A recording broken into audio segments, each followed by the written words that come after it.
사무엘기하 후반부인 23장, 24장에는 다윗의 위대한 용사들을 나열하거나 이스라엘의 인구 조사와 같은 다윗 통치 후기의 주요 행적이 기록되어 있습니다. 그 중에서도 오늘 본문인 23장 1절에서 7절에는 메시아 왕국을 대망하며 부르는 다윗의 마지막 노래가 기록되어 있습니다. 23장의 앞장인 22장에는 다윗의 승전가라고 불리는 내용이 기록되어 있습니다. 이 다윗의 승전가는 다윗 통치 초기에 기록된 것입니다. 반면에 오늘 본문은 다윗의 임종 직전에 가까운 시점입니다. 22장의 다윗의 승전가는 다윗 자신과 이스라엘을 구원하신 일에 대한 감사의 성격입니다. 반면에 오늘 본문은 메시아를 대망하면서 부른 노래입니다. 다윗은 사무엘기하 끝부분인 이 노래가 주님의 영의 감동에 의한 것임을 밝히고 있습니다. 주님의 영으로 번역된 원어는 루아흐입니다. 루아흐는 창세기 1장에서 천지만물을 창조하실 때 수면 위에 운행하셨던 하나님의 영이 바로 이 단어입니다. 루아흐는 숨, 바람, 영을 의미합니다. 이 거룩한 영을 처음으로 성령으로 언급한 이가 바로 다윗입니다. 밧세바를 범한 죄에 대한 책망을 받은 뒤 참회하는 시인 시편 51편 11절에서 처음으로 언급이 됩니다. 주님 앞에서 나를 쫓아내지 마시며 주님의 성령을 나에게서 거두어가지 말아 주십시오. 그 주님의 영이신 성령님께서 다윗 자신을 통해 직접 말씀하고 계시다는 것이죠. 그 권위의 표현으로서 그의 말씀이 나의 혀에 담겼다고 합니다. 이러한 표현은 마치 하나님의 말씀을 다윗의 혀 위에 직접 올려놓으시는 영화 같은 장면입니다. 나의 새치 혀로 생각과 바람대로 말하는 것이 아니라는 겁니다. 비록 거짓말도 하고 욕도 하고 저주도 하는 혀지만 이 혀는 지금 주님의 거룩한 말씀이 담겨 있다는 겁니다. 그러니 이 예언의 말씀은 진실하고 확실하다는 것이죠. 장차 한 공의로운 왕이 나타나 모든 어둠의 세력들을 제거하고 생명력이 넘치는 새로운 메시아 왕국, 즉 하나님 나라를 건설할 것이라는 거고 노래하고 있습니다. 완전한 이 통치자의 모델을 제시하고 있는 것이죠. 그 이상적 통치자이신 분은 위로는 하나님을 경외하고 아래로는 사람들을 공의로 통치한다는 겁니다. 여기서 말하는 공의는 판단과 행위에 있어서 흠잡을 데 없고 완벽한 것을 의미합니다. 어디 인간 중에 판단에 실수가 없는 사람이 있습니까? 그 행위에 흠잡을 데 없이 완벽한 이가 누가 있단 말입니까? 그러므로 이러한 공의는 하나님께 속한 속성입니다. 인간이 의로우신 하나님과 올바른 관계를 유지할 때에만 자신 안에 하나님의 형상을 통해 발현되는 것이지요. 하나님을 경외하면서 사람들을 공의로 다스리는 사람은 다윗과 같이 비록 왕이라고 할지라도 항상 만왕의 왕 되신 하나님이 자기 위에 계시다는 사실을 잊지 않게 됩니다.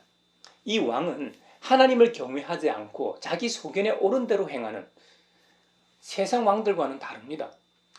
각자 자기의 소견대로 행동했던 사사기와 같은 혼란과 무질서한 세상이 아니라 창조 섭리의 질서가 잡힌 세상, 즉 하나님 나라의 구현을 의미합니다. 그래서 구원받은 모든 그리스도인들의 사명은 예수 그리스도를 통한 하나님 나라의 구현인 것이죠. 훗날 다윗의 이 예언은 이사야 예언자를 통해 좀 더 구체적인 메시아 예언으로 이어집니다. 평강의 왕으로 태어날 한 아기에 대한 예언이 기록되어 있는 이사야 9장 6절 7절에서는 이렇게 예언합니다. 한 아기가 우리를 위해 태어났다. 우리가 한 아들을 모셨다. 그는 우리의 통치자가 될 것이다. 그의 이름은 놀라우신 좋은 자, 전능하신 하나님, 영존하시는 아버지, 평화의 왕이라 불릴 것이다. 그의 왕권은 점점 더 커지고 나라의 평화도 끝없이 이어질 것이다. 그가 다윗의 보좌와 왕국 위에 앉아서 이제부터 영원히 공평과 정의로 그 나라를 굳게 세울 것이다. 만군의 주님의 열심이 이것을 반드시 이루실 것이다. 아멘. 이사야 11장 3, 4절에서는 이렇게 또 예언합니다. 그는 주님을 경외하는 것을 즐거움으로 삼는다. 그는 눈에 보이는 대로만 재판하지 않으며 귀에 들리는 대로만 판결하지 않는다. 가난한 사람들을 공의로 재판하고 세상에서 억눌린 사람들을 바르게 논죄한다. 그가 하는 말은 몽둥이가 되어 잔인한 자를 치고 그가 내리는 선고는 사악한 자를 사형에 처한다. 이사야의 예언에 의하면 확실한 것은 이 땅의 통치자들과 재판관들과는 다르다는 점을 알 수 있습니다. 그분은 어떤 이해관계가 없습니다. 이 땅에 존재하는 모든 것이 그분의 것이기 때문에 대장동 사건처럼 토지주, 시행사, 건설사, 분양자, 인허가를 해줘야 하는 정부 등과 같이 이해관계가 얽힌 것도 없는 분이십니다. 주님이 만드신 피조물의 옷을 입고 이 땅에 오신 예수 그리스도께서는 바로 메시아 왕국을 도래시키셨습니다. 그리고 장차 재림주로 다시 오셔서 그 나라를 모든 측면에서 완전하게 하실 것입니다. 의로운 왕이신 메시아의 통치 안에서 이 죄악된 세상은 비로소 새로 시작하게 되고 새풀이 돋아나듯 시냇가의 버들같이 그리스도의 은총의 햇빛으로 인해 수많은 생명들이 살아나고 일어날 것입니다. 우리 모두 다시 오시는 주님의 시간에 관심이 많습니다. 언제 오실지 그때와 시기가 궁금하죠. 하지만 다윗의 예를 보면 궁극적인 구원과 소원이 다윗 당대에 성취되는 것이 아니었습니다. 하나님께서 정해놓으신 미래의 시간에 성취될 것을 암시합니다. 그래서 예수님이 부활 승천하시기 전에 사도들이 주님께서 이 나라를 되찾고 회복하여 주실 때가 바로 지금입니까? 하고 질문 드렸을 때에 우리 주님께서 뭐라고 말씀하셨습니까? 우리 주님은 이렇게 말씀하셨습니다. 때나 시기는 아버지께서 아버지의 권한으로 정하신 것이니 너희가 알 바가 아니다 고 엄히 경고하셨습니다. 다만 주님의 영이신 성령님이 오시면 우리가 능력을 받게 되고 예루살렘과 온 유대와 사마리아에서 그리고 마침내 땅끝에까지 이르러 주님의 증인이 된다는 것입니다. 증인의 삶이야말로 그리스도인의 삶이라는 겁니다. 그것이 우리의 사명이고 그 사명을 따라 살다 보면 주님이 우리에게 오시든 우리가 주님 앞에 서든 그것은 자연스러운 섭리대로 이루어진다는 것입니다. 분수에 맞게 말하고 행동하며 살아라는 의미일 겁니다. 이런 삶이야말로 하나님께 영광이 되는 삶이라는 것이죠. 요한복음에 보면 당시 팔레스타인의 총독이었던 빌라도 법정에선 예수님을 만날 수 있습니다.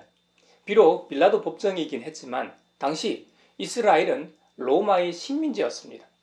당시 식민지를 다스렸던 총독이 바로 빌라도였습니다. 그러니 빌라도가 얼마나 막강한 힘을 가지고 있었겠습니까? 그래서 개인적으로 예수님을 불러내어서 물었습니다. 당신이 유대 사람들의 왕이요? 이 질문에 예수님께서 답하십니다. 빌라도 총독, 당신이 하는 그 말은 당신의 생각에서 나온 말이요. 그렇지 않으면 나에 관하여 다른 사람들이 말하여 준 것이요. 평소 예수님의 화법답게 되려 질문으로 응수하십니다. 그랬더니 빌라도가 말합니다. 내가 유대 사람이란 말이요. 당신의 동족과 대제사장들이 당신을 나에게 넘겨주었어. 당신은 무슨 일을 하였어? 빌라도의 질문에 예수님이 대답하십니다. 내 나라는 이 세상에 속한 것이 아니요. 나의 나라가 세상에 속한 것이라면 나의 부하들이 싸워서 나를 유대 사람들의 손에 넘어가지 않게 하였을 것이요. 그러나 사실로 내 나라는 이 세상에 속한 것이 아니요. 참으로 괴상한 논리로 말합니다. 그래서 빌라도가 예수님께 다시 묻습니다. 그러면 당신은 왕이요. 십자가형에 처해졌을 때 십자가에서 이 자칭 유대인의 왕이라는 팻말이 있었던 것처럼 사람들이 들어는 유대인의 왕으로 인식하고 따랐는가 하면 또 들어는 유대인의 왕이 실권하긴 했지만 실제로 있는데 자기 스스로 유대인의 왕이라고 주장한다고 믿는 이들도 있었을 겁니다. 종교 지도자들은 신성 모독과 더불어 자칭 유대인의 왕이라는 죄목을 씌워 죽일 셈이었지만 말입니다. 그래서 빌라도 총독도 계속해서 당신이 유대인의 왕이냐 하는 질문을 하고 있는 것입니다. 피의자로 경찰이나 검찰에 소환되면 혐의나 의심을 받는 피의사실 관계를 확인하기 위해 같은 질문을 계속하지 않습니까? 그것처럼 빌라도도 자신이 원하는 답이 있었는지 아니면 자신이 다스리는 지역의 기득권 세력이 원하는 대답을 이끌어내기 위해서였는지 모르겠으나 지속적으로 같은 질문을 합니다. 그러면 당신이 왕이요? 그제서야 예수님께서 그들이 원하는 대답을 하십니다. 당신이 말한 대로 나는 왕이요. 나는 진리를 증언하기 위하여 태어났으며 진리를 증언하기 위하여 세상에 왔소.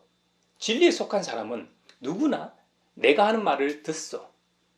예수님께서 원하는 답을 하긴 하셨는데 그 부연 설명이 완전히 다른 것입니다. 예수님께서 주신 자신을 설명하셨는데 그에 관하여 더 설명을 붙이는 구절이 있습니다. 요한계시록에서는 우리 주님을 처음부터 계셔왔고 지금도 계시고 앞으로도 다시 오실 분으로 예수 그리스도를 그리고 있습니다. 출애굽기 3장에 보면 이집트 왕 파라오에게 보내심을 받은 모세가 누가 나를 보내느냐고 물으면 뭐라고 말합니까? 라는 질문에 하나님께서는 주님 자신을 이렇게 설명하셨죠. 나는 스스로 있는 자다. 세번역 성경에서는 나는 곧 나다. 너는 이스라엘 자손에게 이르기를 나라고 하는 분이 너를 그들에게 보냈다고 하여라 하고 주님 자신에 대하여 설명하신 바 있습니다. 이 구약에 나타나는 스스로 있는 분을 유대 랍비들은 곧 나는 예전에도 있고 이제도 있고 장래에도 있을 자라는 뜻으로 설명하였다고 합니다. 또한 이 땅의 사람들이 섬기는 왕들, 통치자들의 지배자가 주님이시라고 말합니다. 바로 그 주님께서 우리를 사랑하신다고 합니다. 그분의 사랑은 주님께서 우리를 사랑하시는 표시는 증거는 자기의 피로 우리의 죄에서 우리를 해방시켜 주신 점이라고 요한계시록에서는 설명합니다. 그런데 이 부분에서 흥미로운 점이 하나 있습니다. 예수 그리스도께서 우리의 죄에서 우리를 해방하신 일은 과거형입니다. 하지만 예수 그리스도께서 우리를 사랑하시는 시점은 현재형이라는 점입니다. 이 말은 예수 그리스도 안에 있는 하나님의 사랑은 계속적이며 영원까지 계속됨을 의미하기 때문입니다. 우리 주님의 대속의 은혜와 사랑하심은 언제나 현재 시점이라는 점입니다. 십자가의 사건이 있기 전에도, 십자가 사건이 있던 당대에도, 십자가 사건이 있은 지 1000년 뒤에도, 그리고 우리가 살고 있는 2000년 후인 지금도, 그리고 앞으로 영원토록 그분의 대속의 은혜의 효력과 사랑은 현재적 시점으로 계속된다는 신비입니다. 그런데 그 주님이 우리를 사랑하시러 다시 오신다고 요한 사도는 말하고 있습니다. 언제인지는 모르지만 곧 그 주님께서 다시 오신다고 예수님의 직계 제자였던 요한계시록의 저자인 요한 사도는 예언하고 있습니다. 그 주님이 오시는 것을 모든 사람이 볼 것이라고 단언합니다. 심지어 예수님을 찌른 사람들도 보게 된다는 겁니다. 근데 예수님을 찌른 사람들을 비롯하여 땅 위의 모든 족속이 그분 때문에 가슴을 친다는 겁니다. 스가랴 12장 말씀에 의하면 주님께서 그들에게 은혜를 구하는 영과 용서를 비는 영을 부어주시기 때문이라는 것입니다. 예수님을 찔러 죽인 자들은 당신은 그 일이 잘한 짓이라고 아마도 생각했겠지만 진리의 영, 깨닫게 하시는 영으로 인하여 진실을 보게 되는 것이죠. 자신들의 한 일과 죄를 보게 된 것이죠. 그러니 가슴을 치며 통곡할 수밖에요. 그래서 사도행전에 보면 베드로 사도가 성령 충만함을 받고 회개의 메시지를 설교했을 때 사람들이 이 말을 듣고 마음이 찔려서 가슴을 치며 회개했던 것입니다. 요한계시록의 저자인 요한 사도에 의하면 주 예수 그리스도는 오실 전능하신 주 하나님이라고 증언합니다. 예수님이 곧 하나님이시라는 겁니다. 우리 주님은 초림하셔서 주님 본인을 본 사람은 아버지 하나님을 보았다고 직접 말씀하신 바 있습니다. 그 말씀대로 예수님이 진짜 하나님이라는 겁니다. 여러분, 창조주만이 영원불멸하십니다. 영원 전부터 영원까지 계신다는 말입니다. 그래서 요한계시록에서는 지금도 계시고 전에도 계셨고 앞으로 오실 분이라고 표현하는 것입니다. 그리고 그 주님께서 직접 말씀하시길 나는 알파요 오메가다. 나는 알파와 오메가다 하고 말씀하셨습니다. 우리가 흔히 알파와 오메가라고 표현하는 것은 시작과 끝이라는 표현이죠. 신약 성경이 기록된 원어가 헬라어인데 그 헬라어 알파벳의 시작이 알파이고 끝이 오메가이기 때문입니다. 초림으로 오셨던 예수 그리스도는 만물을 심판하러 만물의 주로 다시 오신다는 것이 기독교의 영원한 진리입니다. 이 희망 속에서 2000년 동안 그리스도인들은 오늘날까지 환난과 핍박이 계속되는 이 시간과 생활 속에서도 순교의 죽음 가운데서도 힘과 위안과 평화를 얻었던 것이죠. 하나님은 그분을 믿는 모든 사람의 하나님이십니다. 지금 우리가 믿고 있는 하나님은 앞으로 장래의 어떠한 사건이나 시간도 이 하나님께로부터 우리를 떼어놓을 수 없다는 말입니다. 그러니 이 사실이 우리에게 얼마나 큰 위로와 힘이 되는지 모릅니다. 그래서 사도 바울은 로마서 8장 35절에서 증언하길, 누가 우리를 그리스도의 사랑에서 끊을 수 있겠습니까? 환난입니까? 공고입니까? 박해입니까? 굶주림입니까? 헐벗음입니까? 위협입니까? 또는 칼입니까? 실제로 수많은 믿음의 선진들이 이와 같은 이유로 고통받고 심지어 죽기까지 했습니다. 그러나 우리는 이 모든 일에서 우리를 사랑하여 주신 주님을 힘입어 이기고도 남는다고 합니다. 그렇기 때문에 사도 바울은 또 말합니다. 나는 확신합니다. 죽음도 삶도 천사들도 권세자들도 현재 일도 장래 일도 능력도 높음도 깊음도 그 밖에 어떤 피조물도 우리를 우리 주 예수 그리스도 안에 있는 하나님의 사랑에서 끊을 수 없습니다. 할렐루야. 실제로 로마는 그 강력한 힘을 가지고 기독교를 수도 없이 탄압하였습니다. 로마에 대항할 수 있었던 나라는 없었습니다. 모든 것을 원하는 대로 정복할 수 있는 파워를, 강력한 힘을 가지고 있었습니다. 그 로마 앞에 작고 미약하고 노예로 구성된 이 기독교가 견딜 수 있었던 힘이 어디서 나왔습니까? 현실적으로 보면 기독교는 절망이었습니다. 어떻게 로마에 대항할 수 있습니까? 오직 한 가지 다른 이유가 있습니다.